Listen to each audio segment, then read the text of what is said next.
All right, welcome back to halftime, everybody. Sitting to my right-hand side is the owner of Middle Tennessee, the Storm owner, Carlin Alford. Carlin, thanks a lot for giving us some of your time here at the half. No problem. So I wanted to start things off a little bit by talking a little bit about your background. I know that you're a former race car driver, so tell me a little bit about how that became a passion of yours. Well, actually, I was always involved in some sort of motorsports. I grew up in the country in Niles, Michigan, and my uncles were all mechanics and worked on their own cars and hot rods. So I started off racing go-karts and then kind of moved my way up. But it really wasn't a professional thing until 2001. And I had a few opportunities with the diversity program with NASCAR and got involved in the NASCAR Goodies Dash series, which at the time was the second oldest racing series, touring series in NASCAR. Right. I was able to race for a season and do some other stuff, testing with Indy cars and things like that, so it was fun. IndyCar is always my favorite, just because of the sheer speed of it. I mean, the 220 miles an hour, that must be something in a car like that. Yeah, it is something. Yeah, I was scared to death the whole time. So I wanted to talk a little bit as well about the league. Kind of an awkward transition from talking about racing to basketball, but let's do that. It's all sports. Absolutely. It can all be seen on ABC, I guess. Tell me a little bit about this first quote-unquote year with the league and your involvement with it and what the experience has been as we kind of wind down the season now. Yeah, with the CBA, things have been tremendous. This is really an extension of where the original 4 teams started in the CBL last year, the Central Basketball League, and that was St. Louis, Peoria, Middle Tennessee, and Bowling Green. And at the end of that season, the 4 owners got together and we migrated out of the CBL to form the CBA and added Chattanooga, Memphis, and one more, Fort Wayne. Right. And added Fort Wayne, so to be the 7 that we are right now. And it has been tremendous. We've gotten national media exposure through the Associated Press, local media with television, radio, newspapers, online media. It's been I would say a success. We had some very simple goals, and that is to start and finish with every team. And as simple as that sounds, it's not very often that minor league basketball accomplishes that. And you'd be hard pressed to find a league that started and finished with all of their teams playing the same number of games, being able to declare a champion. Doesn't say that it was easy, but we did it. So right. And we kind of talked about this a few days ago. My experience as a broadcaster has been most semi-pro, most minor league basketball leagues, whatever you want to call them, have been instability is probably the best adjective to go with there, and that's being kind in a lot of cases, but that hasn't been the case so far with the CBA. What makes you stand out in that regard? Well, I'll say this is strong ownership of each team. We have unique owners, and this is, I'm an owner, so I'm not tooting my own horn, but our owners have experience. Like, you got a Paul Gaffney in Chattanooga who played with the Globetrotters for 15 years. I mean, if anybody knows how to put together an event, it's him. Right. You've got, Demetrius Johnson in St. Louis, former NFL player, runs probably the most well-known charitable organization in St. Louis, has his own radio show, goes to 275,000 homes every Sunday. You've got Bishop Smith, Tony Smith in Peoria. He's the personality out of all of us. But the man's a minister, so he's juggling multiple churches. So certainly knows how to do this.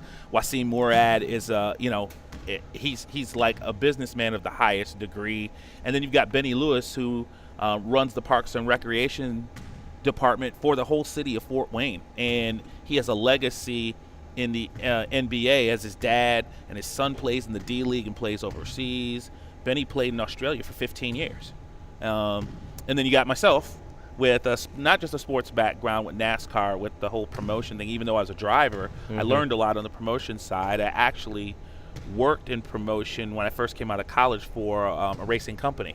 That was my first job out of college. And then, I did a little bit of minor league baseball as well, and played all different sports. So, all together, our experiences, we all have expertise in some area, and we had a round table where we all had some input. So I think that's what has created the stability, is that we really don't have a whole lot of weak links. Yeah, you have a lot of different ideas that can be given from all those different backgrounds that you mentioned too, I would think. Yeah, oh yeah, absolutely. It doesn't mean we all agree, and it wouldn't be fun if we all agreed all the time, but everybody has some value, and that's the thing, You get into some leagues and some teams, all they do is play games. They don't have anything else that they're bringing to the table. So, when you talk about this league, and let's talk maybe more in general about the state of basketball, we talked about this the other day. When I grew up, the CBA, the old CBA, the USBL, they had box scores in the newspaper. Yeah. Even though I was in Cleveland, Ohio, and there were no teams in the USBL or the CBA in Cleveland, Ohio, there were still the little box scores, and you knew what was going on. Is this a league that can develop into something like that? Oh, absolutely. And I would say look forward to next year to us being in box scores, and not only in the local papers, but, we're going to pursue the national papers like USA Today and places like that. I think what our first focus was creating our credibility.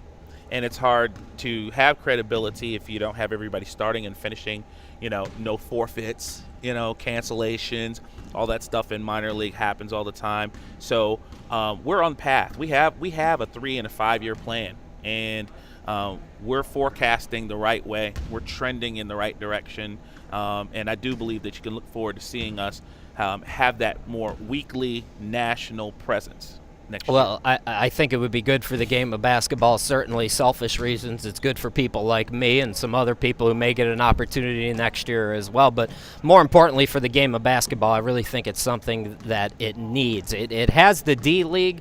The NBA doesn't really promote the D-League, though, and I think that with a second or even a third league somewhere else as well that could develop, you could really see this game become something. Well, and this is not a secret for what we want to do. We want to be like NASCAR in some ways, where you have the Cup Series, then you have the Nationwide Series, then you have the Truck Series. You've got the NBA, you've got the D-League. We don't want to replace the D-League. Right. Okay? We want to be right there, right under the D-League as a stair-step, identifiable pathway for guys to get ultimately to the league if they can. And because of that, I think that we're going to be able to create an excitement level that the NBA would be interested in. And the first and foremost, you have to be credible. And so Adam Silver, in his new position, has made it very clear he's going after the NFL. And in order to be as popular as the NFL, you got to have grassroots. Right. And so it's in place. It's in place.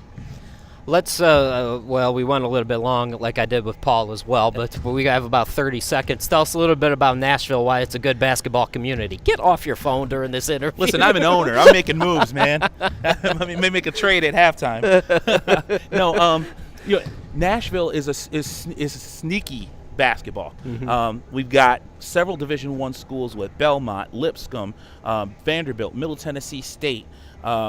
You go on, and then they got NAI schools like Fisk, where we play, in Cumberland. Lots of quality basketball. Former NBA players in the area like Sean Marion, Corey Brewer, Ron Mercer, Dante Jones. There's a lot of talent here, but 850,000 people. It's a good base for anything. Yeah, and what a lot of people don't know about the Storm that you told me about the other day was this started as a church league team, sort of, and developed. Yeah, absolutely. I run the Nashville Christian Fellowship League for almost 10 years, and my team is, with the exception of 2 guys, is basically an all-star team from that league. It's like a pro-am type of league, and let you know the level of competition we have here, because here we are in the championship with a bunch of church league guys. All right, folks, if you're in Nashville and you see this guy coming behind you on Interstate 40, Interstate 20 whatever, 24, 26, look out. Look out. Move over. Carlin, thanks a lot for your time. No problem. Second half is coming up next, folks.